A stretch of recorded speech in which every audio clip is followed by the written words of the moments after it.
Welcome to సాఫ్ సీదా ముచ్చట. కాంగ్రెస్ ఎక్కడుంటదో కరెంటు అక్కడుండది, అట్టి విషయమును గురించి సోకింపదగది అని జోకులేసుకుంటున్నారు సోషల్ మీడియాలో. అంటే కాంగ్రెస్ ఏలుబడిలో కరెంటు పరిస్థితి ఎట్లుందో అర్థం చేసుకోవచ్చు. ప్రజాపాలన ఎంత చక్కదనంగా ఎలిగిపోతుందో ఇగో సబ్స్టేషన్ల కాడ ధర్నాలు చేస్తున్న రైతులను చూస్తుంటే తెలుస్తుంది. ఇగో పొలాల కాడ పని చేసుకునే టైంలో ఆ పనులన్నీ ఇడిచిపెట్టుకొని సబ్స్టేషన్ ముట్టడిచ్చేందుకు వచ్చిండ్రు ఈ రైతన్నలు. అంటే ఎంత గోసెల్ల పోస్తుండ్రో అర్థం చేసుకోవచ్చు.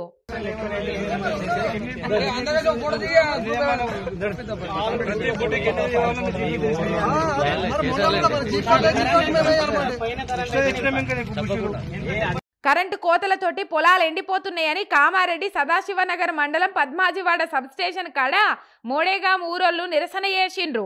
యాలపాల లేకుండా ఇష్టమున్నట్టు కరెంటు కోతలు పెడుతుర్రు. ఏ టైంలో కరెంట్ ఇస్తారో తెలియక ఆగమైతున్నాం. ఇష్టమున్నట్టు కోతలు పెడుతుండ్రు. చేను శిలకలు ఎండిపోతున్నాయి. గిసొంటి పరిస్థితి 10 ఏళ్లల్లా ఎన్నడూ చూడలేదు. ఇప్పుడేంది కొత్తగా ఇట్లా చేస్తుర్రని సర్కారు మీద గరమైండ్రు.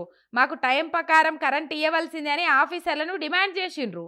మరి కరెంటు కోతలే లేవని కోతలు కోస్తున్న అధికార పార్టీలు దీన్ని ఏమంటారో వాళ్ళే చెప్పాలి అని అంటున్నారు రైతన్నలు.